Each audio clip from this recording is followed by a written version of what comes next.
Welcome to Sober Sunrise, a podcast bringing you AA speaker meetings with stories of experience, strength, and hope from around the world. We bring you several new speakers weekly, so be sure to subscribe. We hope to always remain an ad-free podcast, so if you'd like to help us remain self-supporting, please visit our website at sober-sunrise.com.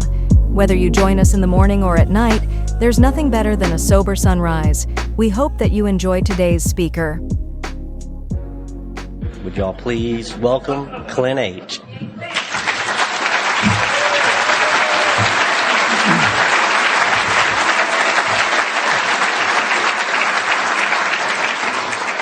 Thank you.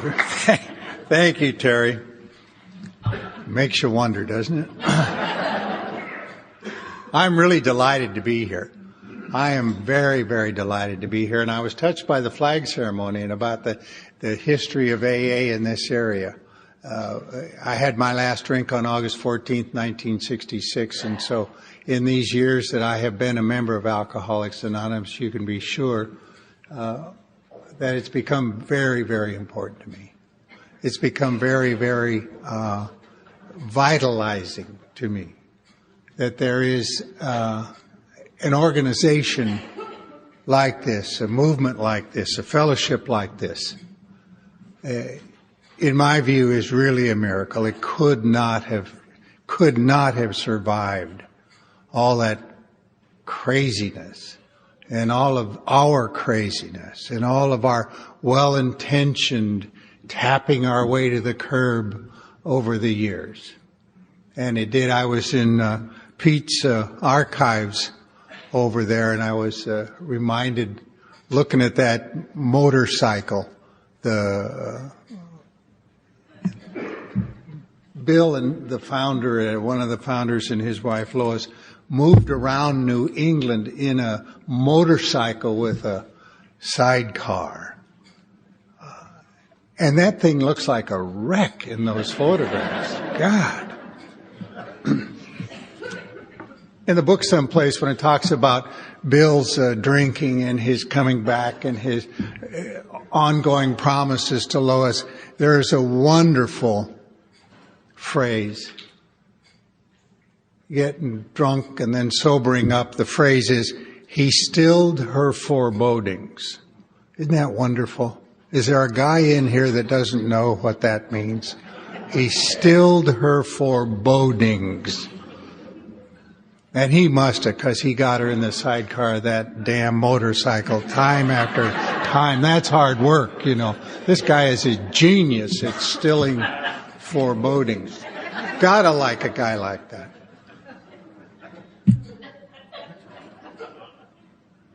So we're very fortunate to be here. Howard, thank you for your talk tonight. Lovely, lovely talk. Howard and I have known each other over the years, and I'm just so glad you're here. I'm just so glad you're here. And we'll hear my friend Bob tomorrow night. And along the way, we'll hear Mickey and Burns, and I don't know who all is in here yet, but I'll be glad to hear Bob. I brought a good friend of mine, Oscar, in here from California today. And I've been talking about these people, these extraordinary human beings from all over the country that Marianne and Eleanor have pulled together for a remarkable weekend for you. And Terry, thank you. Terry picked us up at the airport. He was worried that we wouldn't recognize him. We're always worried that we won't recognize the person that we're supposed to. Some years ago now, I called into my office for messages. And the receptionist said, well, you sure lead an interesting life. I said, what do you mean by that? She said, well, there's a note here that says the guy that's going to pick you up in Indianapolis at the airport is going to be, he has a wooden leg and he'll be carrying a big book. And yeah. And by God, he had a wooden leg and a big book. It's great, isn't it? And he was driving a Pinto by that time, for which I was very, very grateful. There's a note here that says Joe is 111 today. 111. Is that right? Is there, Joe? Wave something? 111. Oh, Joe is ill today. Oh, I'm sorry. Never mind.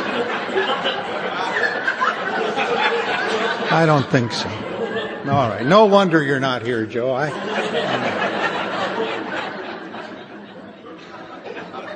Oscar's looking at me like that.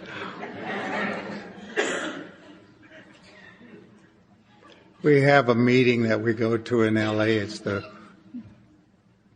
West LA Men's Stag Group of Alcoholics Anonymous, and it's been in place about 12 years, and there's maybe 80 guys there.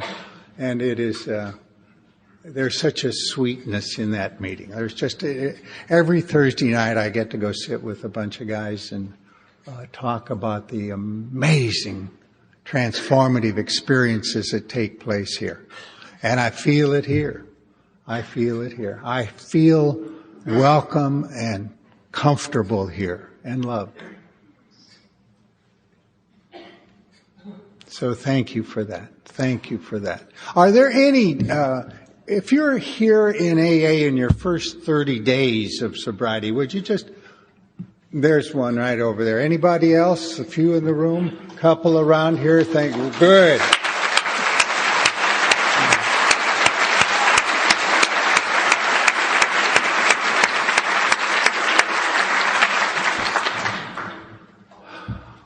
Welcome, welcome, welcome. It's a weird place to go, isn't it? I mean, did you ever, in the sparkling city by the sea,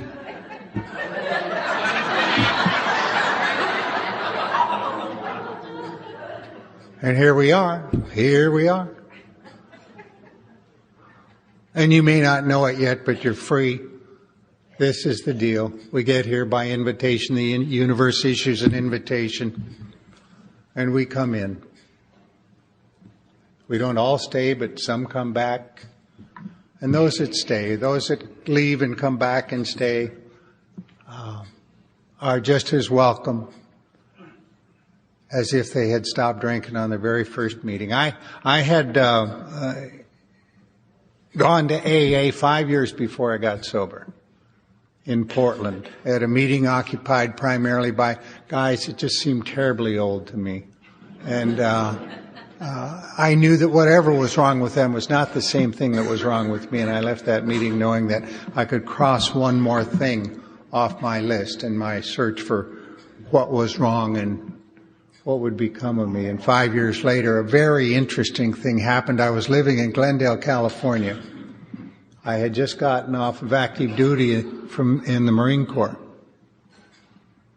And I had not yet started a reserve commitment, and I didn't know if I could, because one of the big problems on my active duty tour was the fact that I was a bad drinker. Bad drinker. And I hated that. I loved the Marine Corps. I went into that with all the enthusiasm and commitment and sense of honor and pride and duty that you can have. And when I was commissioned as second lieutenant, it was a big day for me, a big day. And I had had drinking problems up until that time, and they had sequestered all of us through this officer candidate program. We came rolling out of there and assigned to different places all over the country and the world. And I hadn't been allowed to drink during that time. They just sequestered us, and so I did just fine. But it wasn't long before I knew that Marines drink, but not like me, not like me. And I got a letter of reprimand and another letter of reprimand.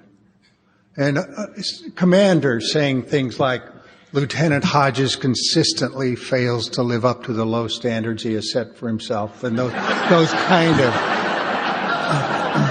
it's hurtful, really.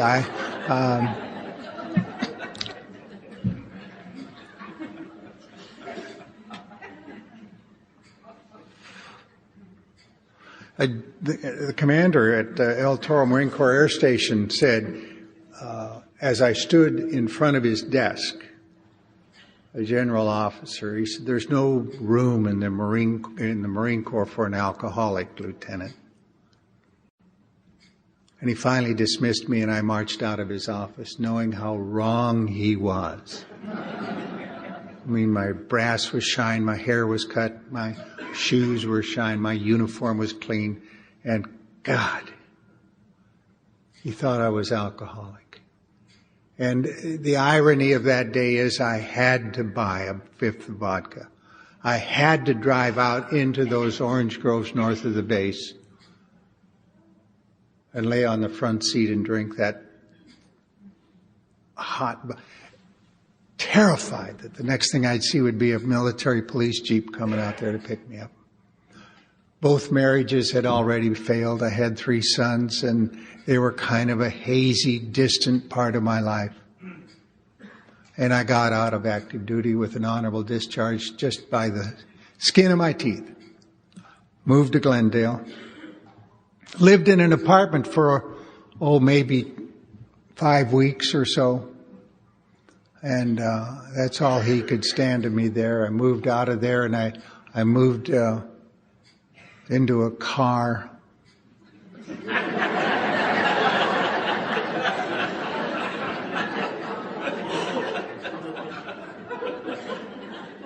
You get used to it, but it's still, And then the car disappeared. I heard somebody one night at a meeting say that their car disappeared right as they were saving up for an oil change. And I thought, yeah, that's my deal. That's it.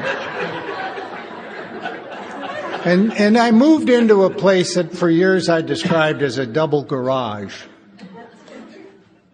4 of us lived in this place. 4 of us had a little room in the double garage. Except 10 years ago, I guess, my wife and I were in Glendale. She said, "I want to see the garage." I said, "I don't even know if it's there." She said, "Let's see it. Let's go by there." And we drove down there, and she said, "Is that it?" I said, "Yeah, right there." She said, "That's not a garage.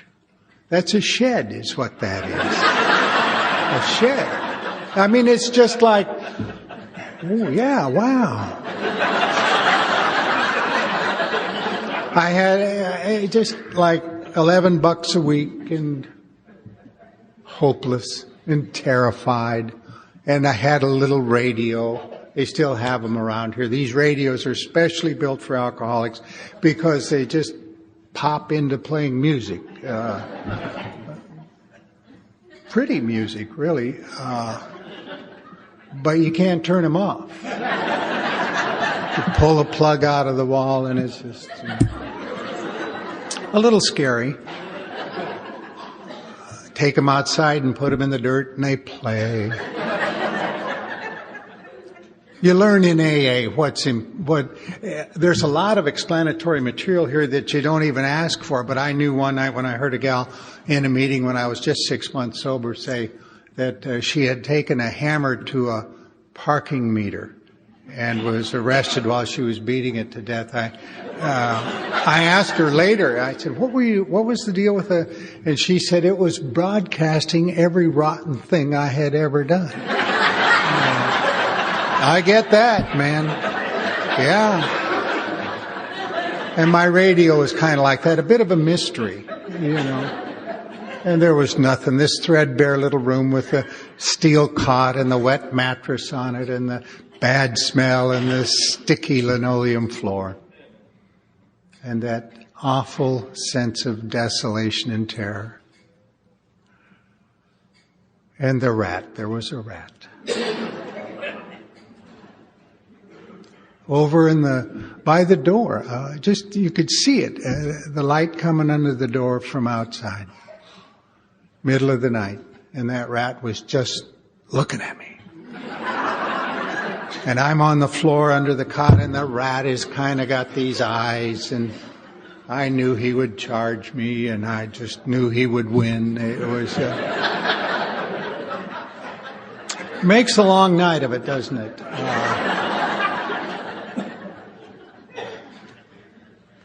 And the first light of day, you look again, and that rat in some magical fashion has turned into a pair of socks laying over there. Tricky little son of a... So, for those that are new, and thank you for raising your hand, and for those that didn't, we want nothing but the very best for you. And if you've had one of those radios, I'm your guy. We'll talk. If you've been held hostage by a rat all night,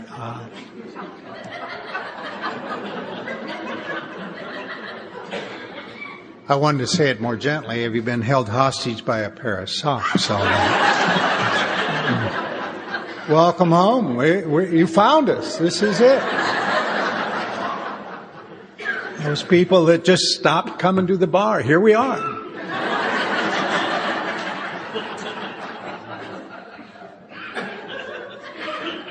So, in the middle of that, and after more than a few turns before the judge at Glendale Municipal Court, a guy by the name of Ken White, who was harsh with us, and a little cell time, and waking up in the park, and going back to that awful smelly room that I lived in. All of my dreams gone, all of my days of feeling like a worthy, contributing member of society gone. All of my ideas that one day I would make it all up to those women who had borne children of mine.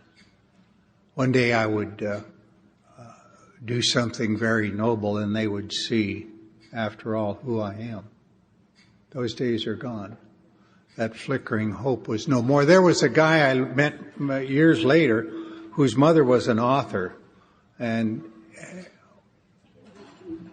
I'll never forget an essay she wrote about her entry into Alcoholics Anonymous. She said, after this long, sterile diet of snake pits and manure piles on which no roses ever grew, we longed for hope.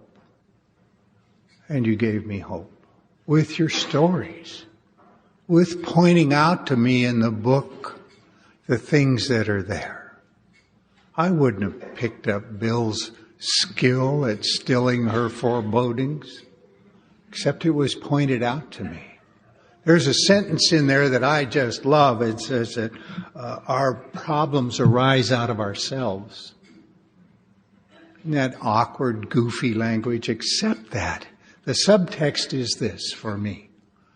No one has to change for me to get free. Isn't that good? No one has to change for me to get free. And I always wanted people to change. And if they would, I'd be okay. Isn't that an interesting way to lead your life? The guy in the next lane, if he'd shape up, I'd have a good day. And that. If my mom had done it better. I wanted dead people to change.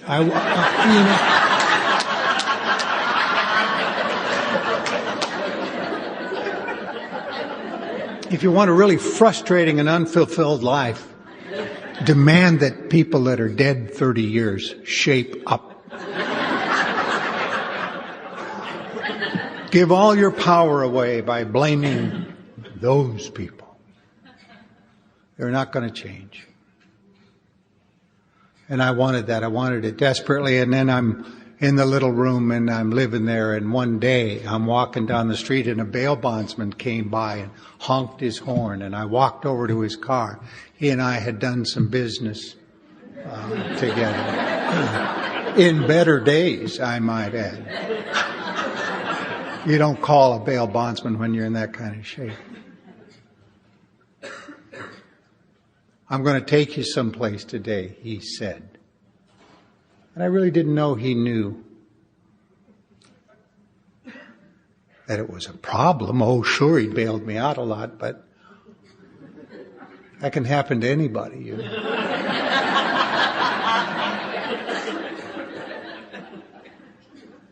I'll tell you where I was that day. I didn't ask him, where were we going? I didn't ask. It didn't matter. Isn't that interesting? It did not matter. Where's he going to take me? jail, county hospital, psych ward. It just simply didn't matter. I got in his car, and he took me across Glendale, and there we were in front of something up a long flight of stairs that had a sign, the Alano Club of Glendale, whatever that means.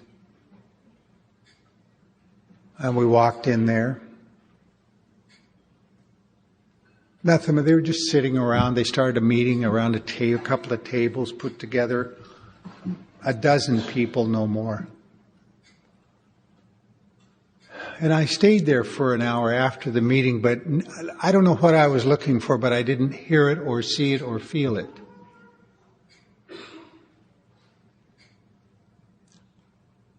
And I left. And I came back that night, and I came back, and I came back. And then about a week later, I loved Howard's talk about uppers and downers and all of that. I came across a stash of amphetamines and cash in my little room, and that calls for a drink, as you know. I got as far as a little to Lawton, Oklahoma.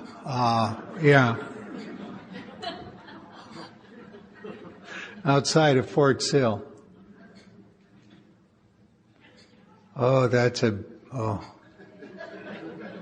And finally made my way back to Los Angeles into my little room.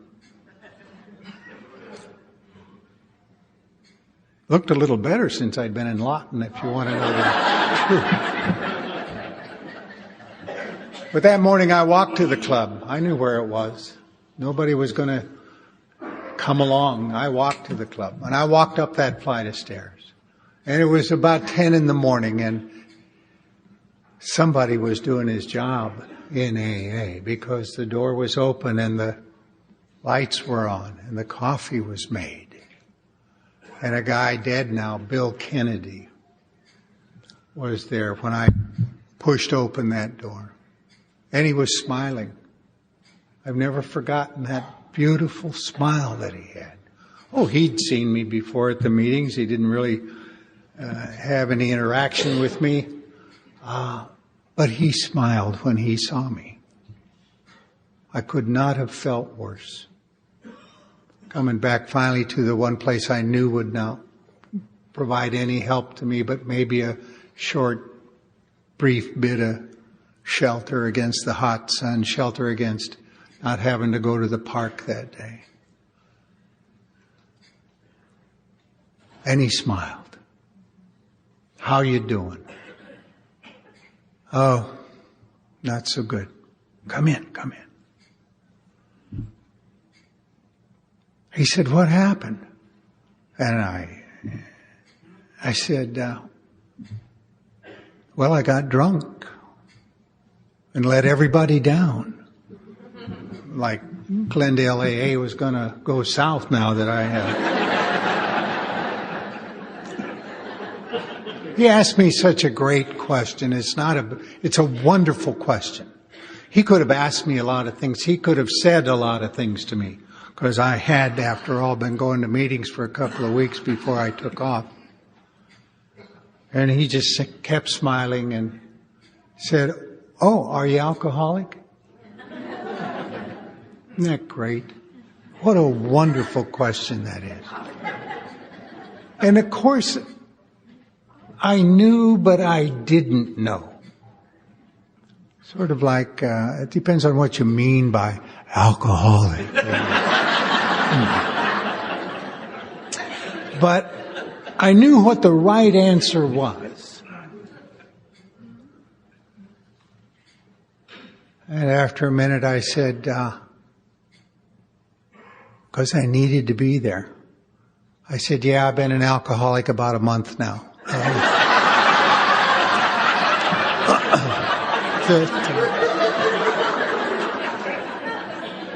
A mild case. I just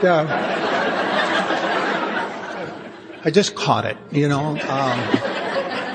some kind of a toilet seat transaction. I don't know what the hell it was.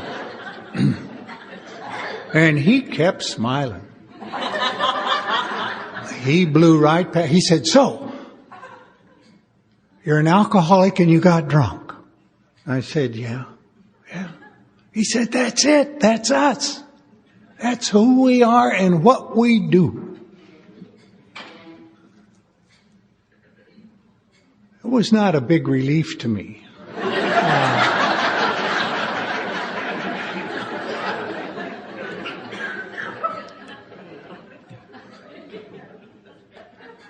But he didn't try to comfort me. He was cheerful. He never stopped smiling. He was glad to see me. And he did not really in any other way verbally try to cheer me up. He said, if you're an alcoholic, like I'm an alcoholic, you will drink no matter what. Drink no matter what. And for some reason that day I got that. On the 14th of August, that hot summer day, I got it. I drink no matter what. He offered me no hope. He offered me nothing but a definition by the detail of my life, the quiet dignity of the truth of the matter. I drink no matter what. I know that. I drink when I promise I'll pick up the kids. Someone else has to pick up my kids. I drink when I'll promise to come home right after work. I stop in for one beer and cash a check, my paycheck. Here's a bit of interesting economy. You cash the check and you're going to go home. God knows they need the money there at home, and I put most of the cash, except $20, I stash in one pocket, and the rest of it in another pocket. The family money is in another pocket. But since I've cashed it in a bar, it's only civil to order a drink, which I pay for out of the family money because I'm not drinking.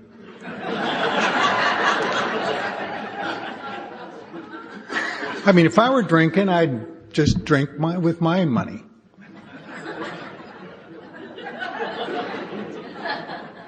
If you understand that and you raised your hand a few moments ago, get a sponsor tonight. Don't delay.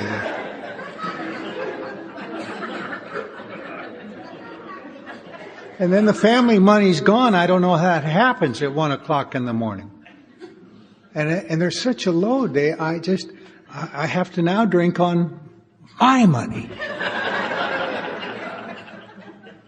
I drink no matter what, and I got it right up until today. That's what I do.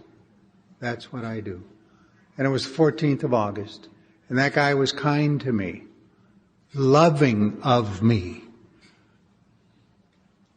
and kind of took a certain odd joy in the fact that I'm alcoholic.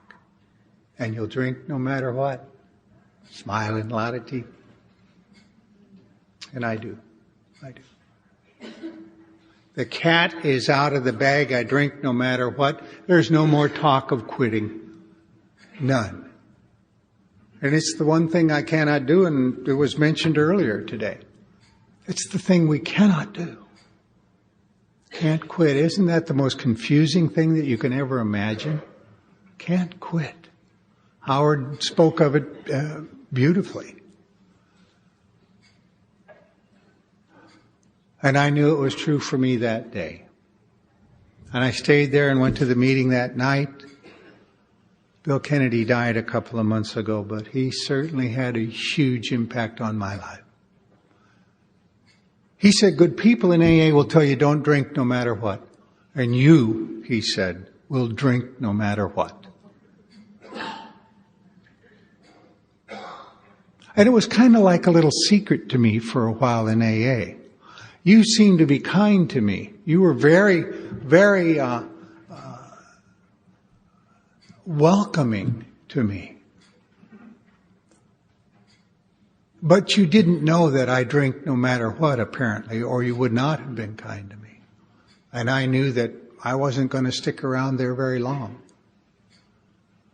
And so it's with a great sense of joy and gratitude that I thank you for these 38 years of sobriety. Because I drink no matter what. That's what I do. And I haven't had a drink since that day. And there were people that were kind to me all the way through. They've been remarkably kind to me. And I was given a copy of the big book. And I was determined to read it. Determined to do something with it. I didn't know quite what I was going to do with it. It seemed significant and it seemed annoying. You know, it's a clumsy read by any standard, but maybe there's something here. Maybe. For me, I kind of doubt it. You know, I really kind of doubt it. We're not lazy people, and I think that the reason that we're slow to the steps, slow to the book, is this terrible dread. Mine was, this won't work for me. It works for you. I get that. It will not work for me. And what happens if I really try these steps and they don't work for me? Where am I going to go then? Where am I going to go? Why just not leave everything the way it is in some kind of a queasy balance? And I did that. I did that. And it's kind of strange, you know, you read that. There's a interesting thing in there. Wilson says, God comes to most men gradually, but his impact on me was sudden and profound.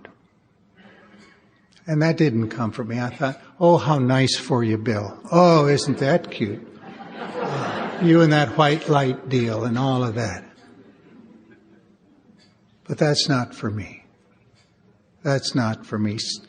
Saul becoming Paul on the road to Damascus. I picked it up. I had that early training in a relatively tough fundamentalist Protestant background in Billings, Montana. Nowhere near the buckle of the Bible Belt, as Howard was talking about today. Strange goings on there in churches. From my point of view, I didn't believe much of it.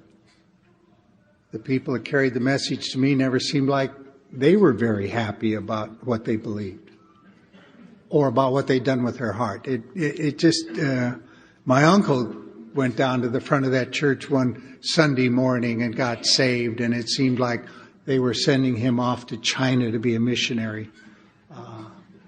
Oh, man, stay away from the front of the church. You know what I mean? No, thank you. Years later, he came to Austin and was had become a minister and was part of a big church there and a friend of AA there. I found that out after I got sober, and he and I became pretty good friends. His name was Carl Eaton. He's gone now. I asked him when we got to talking to each other and laughing about our craziness and as I grew up and all of the goofy stuff that happened in our home. I said, why did you go to China? He said, you know, I'll tell you, I knew God wanted me to be a preacher, and I hated preachers. And I thought if I went to China to be a missionary for 4 years, he'd let me off the hook. Yeah. Wonderful guy. Wonderful guy. I said, did you like it? Anything about it? Oh, no. He said, I have no gift for language.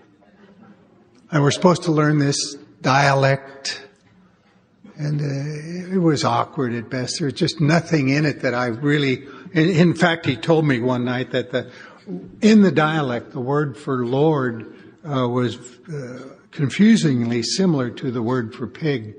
And it gave his sermons a little tilt that, you know, he... hard to talk about pigs when you're really getting in there. Lovely guy. Lovely guy. And one day, One day. So there was a lot of religion in our home, a lot of unwelcome preachings, a lot of beatings to reinforce God's love.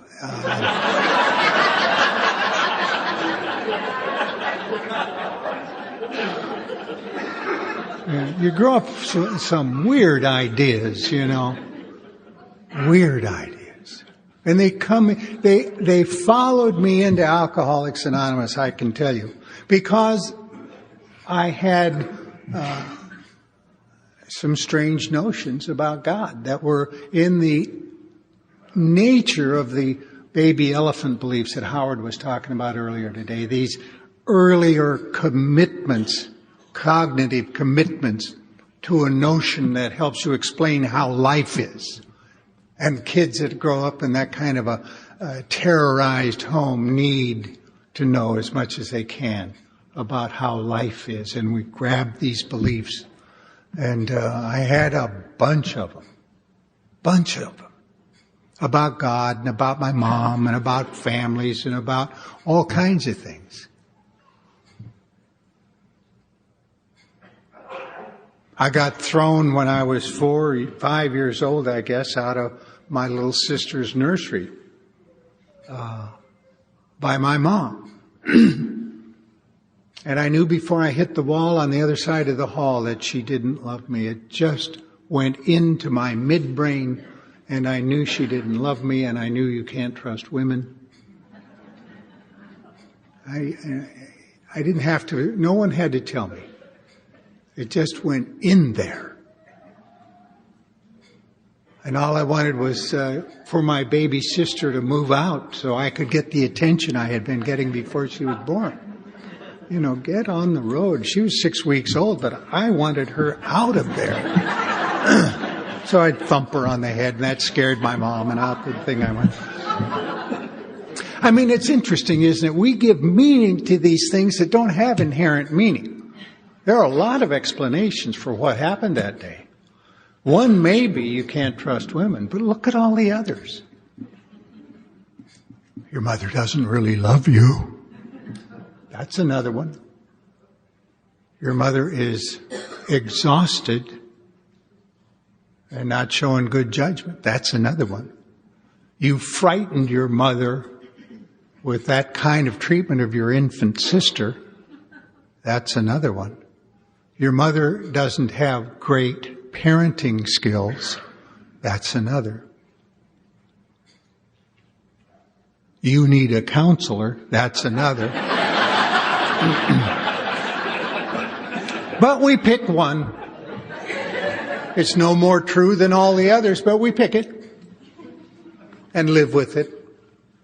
And the belief becomes a life. And so I had that. And all the life becomes a series of experiences. And when I was 16 years old, it was vodka after a football game. My mom had died 2 years earlier. I stood at her grave in Billings, hanging on to my belief, what I knew so much to be true. And I thought, I didn't cry. We had watched her die a terrible death. It had been brutal. My grandma, the day she died, woke us up that morning by yelling down into the basement where 4 of us now slept and said, "Your mother died last night. Are you going to go to school or not?" And we went, okay. And 4 days later, I'm standing, or 3 days, at the low rent part of the cemetery in Billings, and they're burying my mom, and I am standing there dry-eyed and angry and furious and thinking, you don't love me? Well, I don't love you. And that's all I could say about my mom. And my dad was a bad drinker. And he was there that day, but there wasn't really any family. The dramatic violence that went on was just something to be dealt with, and no amount of religiosity would ever take it into any nicer place than that. And so we have these beliefs. I remember my brother, I have a twin brother, which is kind of a confusing piece of business all its own. Good looking guy, but you know.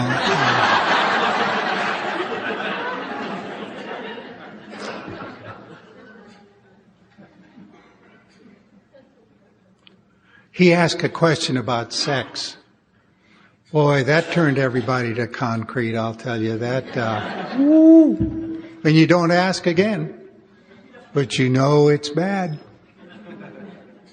You know no good can come of it.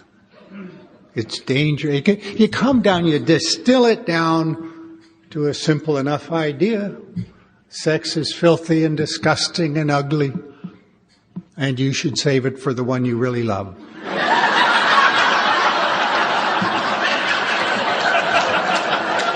Come on, Lord.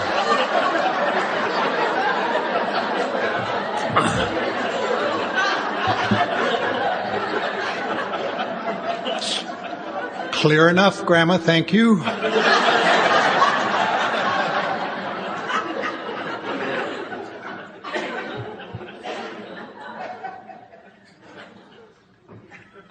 Terry showed up at the airport with Chuck sees a new pair of glasses in case I should miss him. He's hiding it coyly under his sweater and pulling it out like this. I don't know what brought that to my mind, but it was just darling to get off a plane and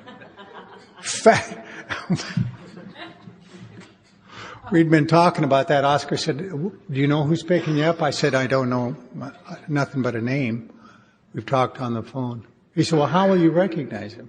I said, I don't know, but we always hook up. Chamberlain's a new pair of glasses. That's great. It was plenty enough for me. I saw it from quite a distance away. Interesting talking about Chuck because the archives have a lot of Chuck. Chuck was one of these amazing people in Alcoholics Anonymous that could kind of cut through it. He could kind of cut through it. I asked him toward the end of his life if I couldn't drive him to some meetings. And he said, why? It's the only chance I get to be alone. I said, well, I don't know. I didn't, you know. I said, there's an awful lot of traffic up there in LA, and it's just getting worse and worse. And he looked at me and he said, son, I just drive the one car. And I'm like, really? I drive every car I see. Interesting guy.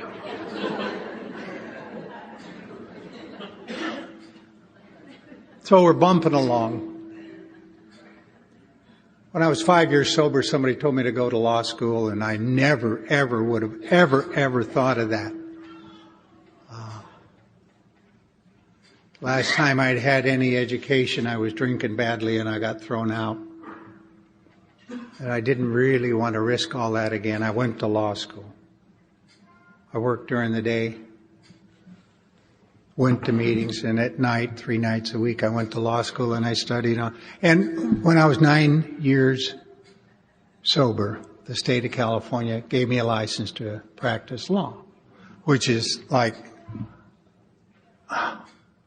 man, courtroom feels a lot different from that side of the table.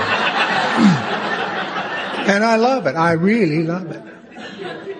But for a while, and because there wasn't anything about this program that invited me to actually tap into real power, I was using that for power. Not a good substitute. Not a good substitute. For me, the practice of law got distilled down to exercise my character defects, call it advocacy, and send out a bill. Not pretty, not pretty. And the day came, as it will for all of us, and has for us, that we have to come to terms with the fact we have no power. That is not easy stuff. That is just not easy to begin to take a look at that. And I'm never going to get any power. And what am I going to do? I have the power substitutes that I use. And they came out in response to a very simple sounding question asked of me by somebody. What 5 things will you not give up for a better relationship with God? Oh, that's rude. Is that rude?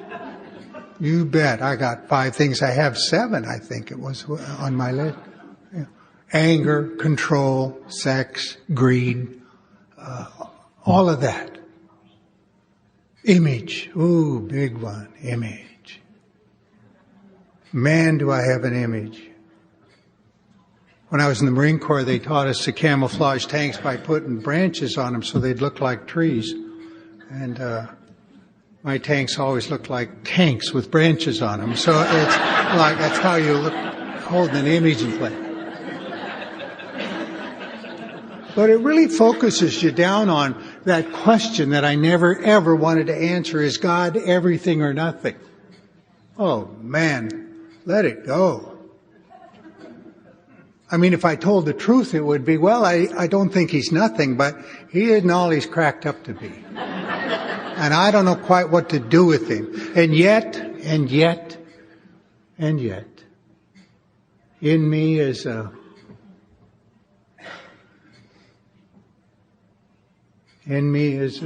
seeker. In me is a yearning. In me is something that for a while was put out by alcohol and drugs. Those amphetamines. And I'm sober and it's not going away. And it seems once in a while at an AA meeting, when I'm brought to tears by a speaker or to great wonder by seeing somebody take a chip or a cake who I know cannot stay sober, and they're sober.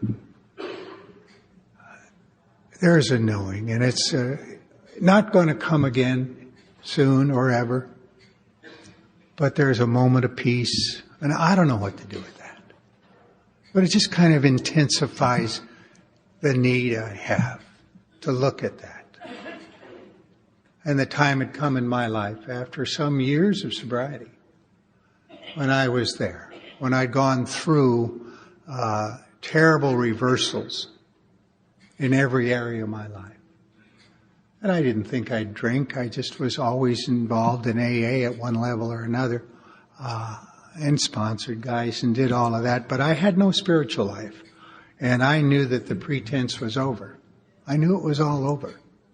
And what am I going to do? Just limp my way the rest of the way? Afraid.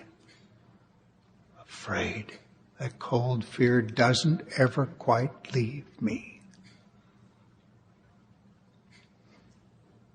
And using this for power and that for power, and never being in a satisfying relationship with a woman. In fact, I called things relationships that didn't even come close. Arrangements would have been a much better word. Arrangements, a contract. You do this and I'll do that. Not a relationship that has that wonderful, fundamental, deeply committed covenant to it. No, not that. An arrangement against the cold. And this is gone, and I know they never work, and this one's gone, and on and on. And now the things that I had been using for power, my partner had come to me and said, I don't want to practice with you anymore. And this lady came and said, no more.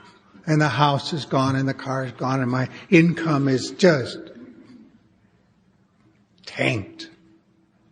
And I was very frightened. My little brother, not an alcoholic, died pushing a cart in Atlanta, Georgia. He was hard to find, but I could find him in about 6 or 7 days. And I went back and I would find him. I said, come back to California. He wasn't a drinker. He didn't care about alcohol, but he had a point to prove. And we do, I think. It's not that unusual. And the point is this. It's like a statement to the universe, to the world. We think the world is watching. And so we push a cart and smell really bad. And say, in effect, to the world, do you see what my parents did to me? Do you see what they did? If they had done it right, would I have to be pushing the cart? And I see them on the streets in Los Angeles, making their statement.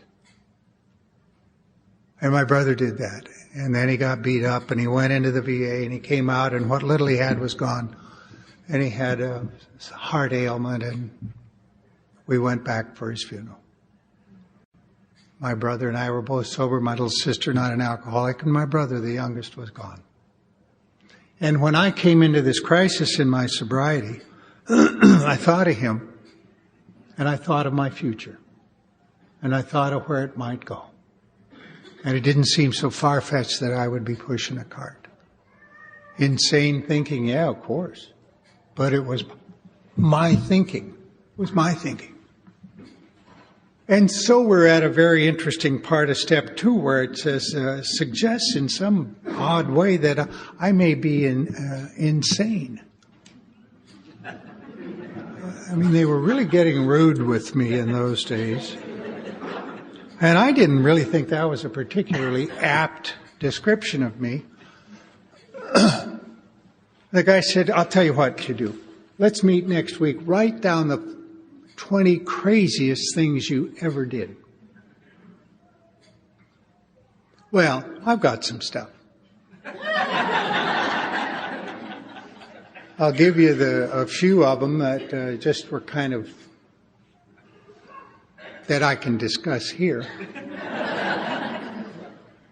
The first time I got arrested for drunk was at the University of Oregon. I was in a beer bar and there was a very pretty girl there. And she almost looked at me, so I felt we had something, you know, this could go someplace. And I turned around again, she was gone, but I found out she lived at the Tri-Delt house on campus. And at midnight that night, I'm crawling up the fire escape ladder at the Tri-Delt house to discuss our future. And I went to jail that night, so I put this down. And then I, by some hideous charade, got accepted to the dental school at the University of Oregon. I don't belong there. Not even. I was laughing at Howard and because the amphetamines I took just to get me up on Saturday morning and get me down to the clinic, where there was a clinic from 8 till noon on Saturday morning for the students, and somebody sitting in a dental chair waiting for me to do something. And they just come out with that new high-speed air-driven handpiece, and you could really make teeth disappear fast with that thing. They don't like to hear you saying whoops, you know, when you're screwing around. I made a set of dentures for a guy my first year, and I stayed 2 years before they threw me out. He came back the second year, and I'd see him at the end of the clinic, and he'd go, say.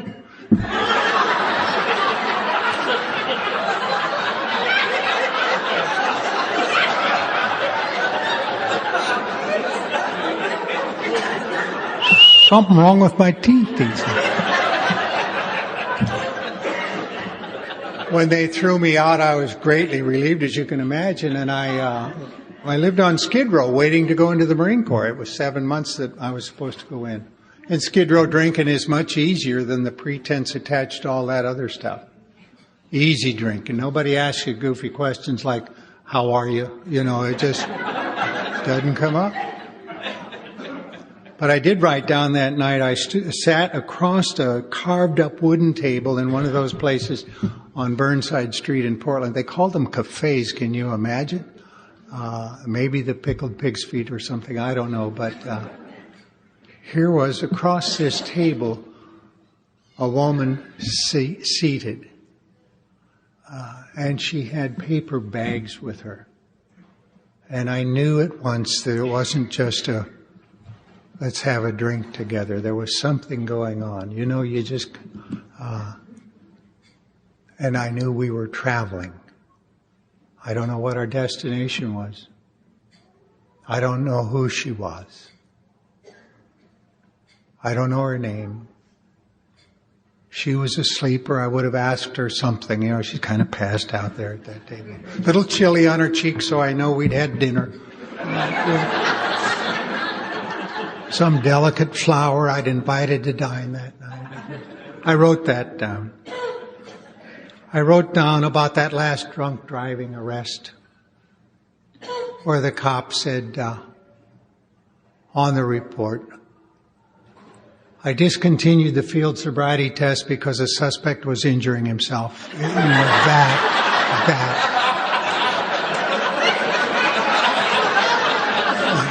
There's a lot of power in that life, isn't there?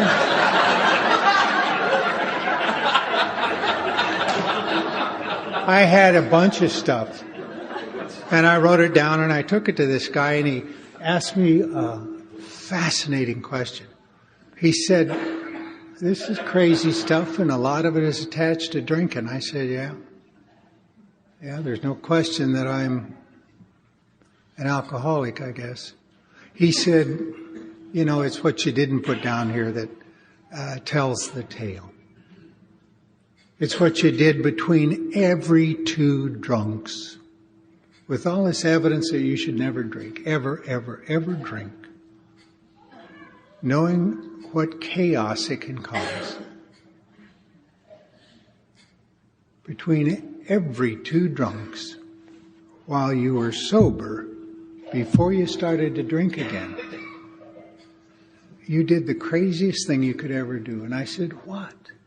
He said, you did it repeatedly and you did it sober. I said, what are you talking about? He said, you decided it would be a good idea to take another drink. That's insane. And I finally began to get it. And he said, you brought that mind into Alcoholics Anonymous. And about the only shot you got is to tap into some power that is not generated by your mind. And I began living at a little different level. And it's funny, the greatest analogy I ever heard was a guy in a life raft. And he's got one paddle. And he's out in the ocean. Listen, I'm getting a lot of feedback on this. Did the volume come up? And he tries with all his might to get that life raft moving in some direction, and all he can do with that one paddle is to make it go around in circles. And then one day, through some weird divine guidance, he has another different approach to exactly the same problem. He takes off his shirt, ties it to that one paddle, sticks it up in the air, and catches real power. Not his power. Isn't that annoying? But he gets moving. And he has choices. And he finds a different life, and any direction will do, as long as it isn't my direction. Because that's been the problem all this time. And so, there came a day when I was in trial in San Diego that looking at step 3 and all of its ramifications, what'll happen to me if I leap into the abyss? What'll happen to me if I don't?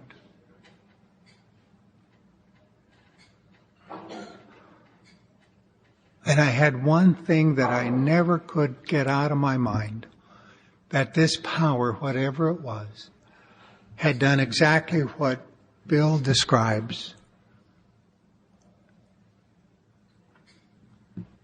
Moved me abruptly from drunk to sober. that interesting?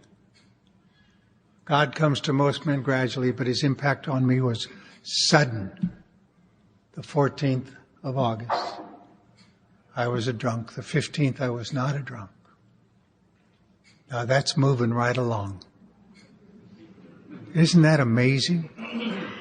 Isn't that stunning? And everyone in the room that's an alcoholic has that amazing event. And if you're new, it'll happen to you. You won't do it. You're not going to quit. We know that. You wouldn't be here if you could quit. We're people that can't quit. And we're sober. Now that has to be recognized. Oh, we come up with all kinds of formulas. Well, I just made up my mind not to drink anymore. Really? Wow. Well, how are you staying sober? Well, I go to 7 meetings and I have 28 commitments and I call my sponsor every day. No kidding. That ever worked anywhere before? Well, no, not really. So we're not only could we not quit, we're not even keeping ourselves sober, really. Well, we're keeping ourselves busy, don't get me wrong. We're finding useful things to do with our sobriety.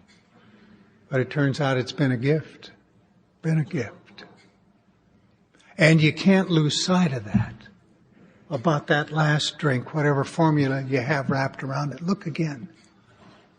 Did you really quit? I don't think so. God comes to most men gradually, but his impact on me was sudden and profound. It was profound because it went right to that little piece of me that needs a drink and healed it up.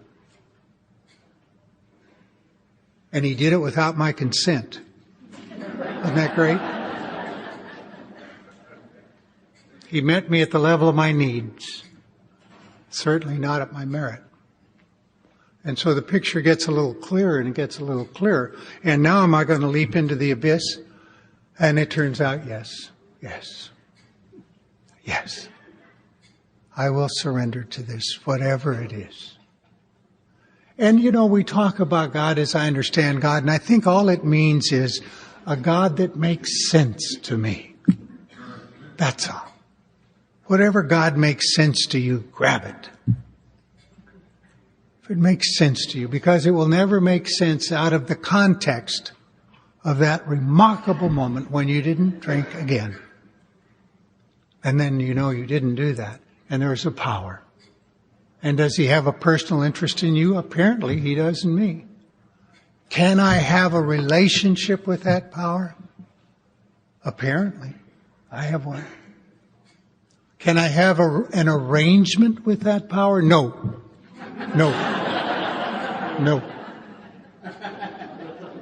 Isn't that great? He talks about employer, principal agent.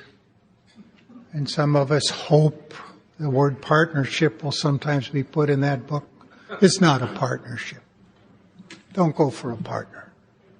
Oh, it would start out God and Hodges. I know that. Pretty soon it'd be Hodges and God. We know that. And then it's God of counsel over here at the edge of that. No, I don't want a partner.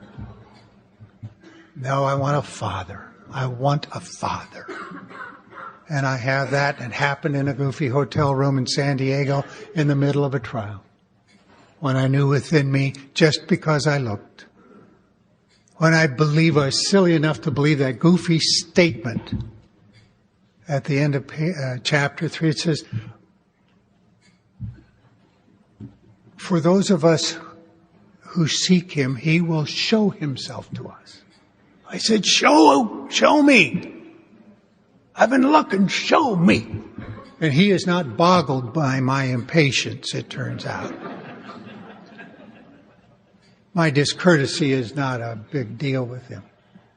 But since I love God, the discourtesy drops out all by itself. The thing that's interesting here tonight is that part of the book that's read, that part of the book that's here at page 72. After we've written an inventory, the thing we never wanted to do, Now it's step 5 time, and I got to sit down with somebody and with God. And he finally tells us the purpose of the inventory. He says, Wilson says, we've been trying to get a new attitude, a new relationship with our Creator. I said, that word attitude is interesting. The dictionary is very helpful with this. You want to have some fun, look up goofy words like recovery. It's one of the definitions of recovery is the extraction of something precious out of that which has no value. It's a mining term, but what the hell? That's where we are here. We've been trying to get a new attitude, a new relationship with our Creator to discover the obstacles in our path. Attitude. Attitude, what is that? One of the definitions is the relationship between an airplane and the horizon. And the tower says in a small airport with small aircraft, what's your attitude? And the guy says, I'm either climbing or diving, I'm banking left, I'm climbing out right, and gives the tower guy a shot at identifying the airplane visually. What's my attitude with God? Leaning away. Yeah. And it changes, a new attitude. Put your arm around me. Take care of me. If I go do that, will you go with me? And I know. He'll let me know. You're going alone if you go do that. Okay. And now it says, in that same thing, and this is one of these very amazing sentences in this remarkable book, it says about our defects, now these are about to be cast out. God, that's an amazing sentence, isn't it? And at step 7, that seems to be what's happening when we let them go and ask them to be taken away. Our life changes. And we go make the amends and we go on to a different consciousness with God. And life, as Howard said, gets incredibly sweet. And I have a lady in my life that I am absolutely goofy about. We've been married just 8 years or 9, Linda. And we laugh and love. And I trust her. I trust her because I knelt at a grave in Billings, Montana and made amends to my mom and saw her completely differently, rewrote my history in this spiritual way we have. I knew how wrong I had been about her. How wrong I had been. She was there every day for me. Every day there was clothing and food. And I can't trust her. My dad was halfway around the world at war. And it was Billings. Nothing sophisticated about it. And she was doing exactly what she was to be doing. Taking care of 4 kids with love and patience and kindness. And losing it once in a while. And forgiveness is a big piece of the action. And so we have this life. I'm going to sit down, but I just feel impelled to tell you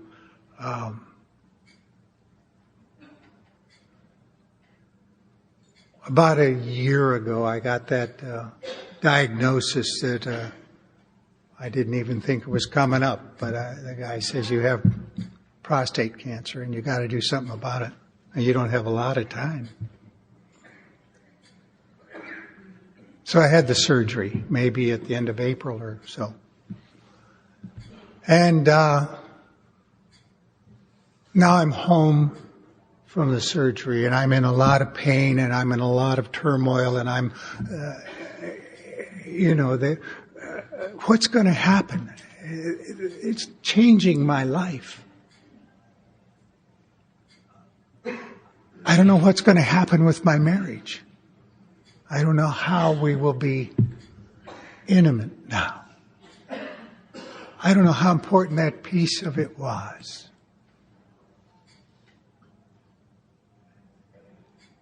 And Howard Polins called me in the midst of that turmoil. This remarkable human being. And I guess I was 2 weeks past surgery and not doing real well and afraid and in pain.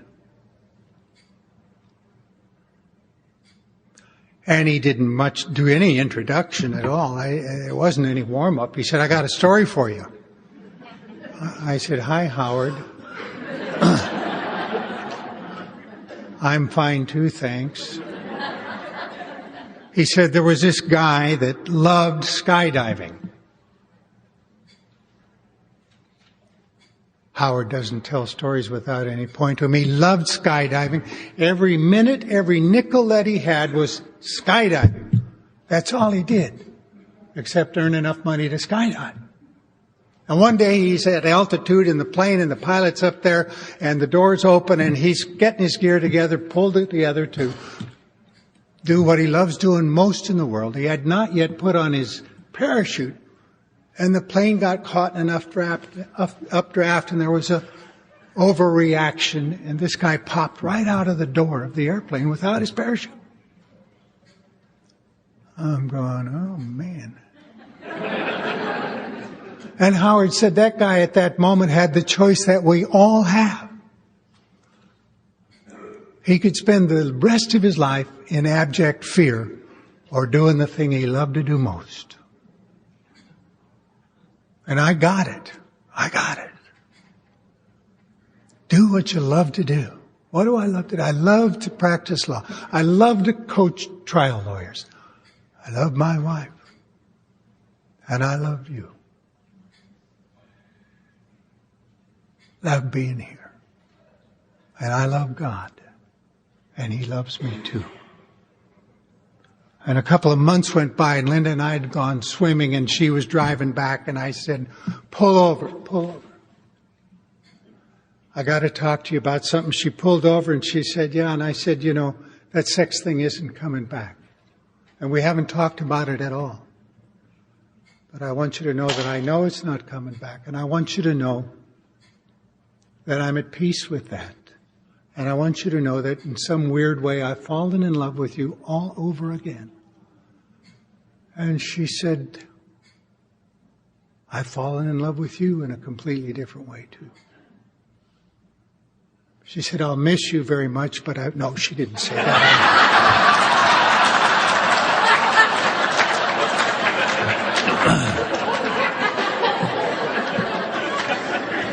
And so we have a wonderful life, a wonderful life. And I'm useful in Alcoholics Anonymous. And I love these steps and these amends and the wonderful things that happen when we get a relationship going with some power that's not our own. Thank you.